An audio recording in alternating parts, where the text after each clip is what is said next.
Bismillahirrahmanirrahim. Global Sumut Filotilla, yani küresel vicdan filosuna inşallah biz de katılım sağlayacağız. Çünkü biz bu konuda mitingler yaptık, basın açıklamaları yaptık, yürüyüşler yaptık. Mecliste kanun teklifleri verdik, mecliste basın açıklamaları yaptık. Ama maalesef bu konuda Gazze'de yaşanan soykırımı durduramadık. Artık bu yönüyle somut adımların atılması gerekir dedik ve şimdi biz de bu filoda yer alacağız.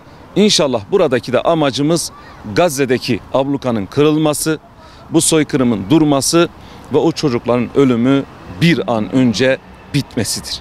Bu yönüyle o çocuklara insani yardımın ulaşması, ilacın ulaşması, sağlık malzemelerinin ulaşması için bu gemilerde inşallah biz de yer alacağız. Ve bu gemiler aslında sembolik bir anlamı var. Bu konuda 44 ülkeden, dünyanın farklı yerlerinden, farklı renklerden, farklı ırklardan, farklı mezheplerden, farklı dinlerden insanlık ortak paydasında bir araya gelerek işte Gazze'ye yelken açacağız. Ve yükümüz vicdandır, yükümüz merhamettir, yükümüz insanlıktır. Amacımız bu soykırımın bitmesidir. Amacımız Gazze'deki ablukanın bitmesidir. Ve aslında bu insanlık onurunun, yere düşen insanlık onurunu, insanlık haysiyetinin kurtarılmasıdır diyorum. Şunu söyleyeyim, her şeyden önce bu küresel sumut gemilerinde, filolarında yer alan vatandaşların amacı nettir. Burada yer alanların tamamen şiddetsiz, barışçıl bir şekilde bu gemilerde aktivistler, sanatçılar veya parlamenterler yer alıyor. Bundan dolayı bunlara en ufak bir saldırı tüm dünya ülkeleri ve her şeyden önce bu ülkelerin vatandaşı olan ve bu gemilerde yer alan ülkelerin liderleri, yöneticileri bunlara karşı acil bir şekilde harekete geçmeli.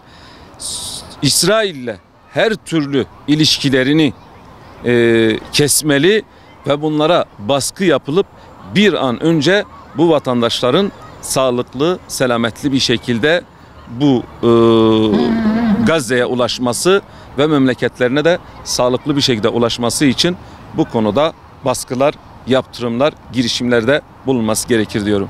Biliyorum şu an dünyanın dört bir yanında, sadece İslam ülkelerinin halkları değil, dünyanın dört bir yanında vatandaşların kalbi Gazze'de atıyor. Kalbi Filistin'de atıyor, kalbi Kudüs'te atıyor.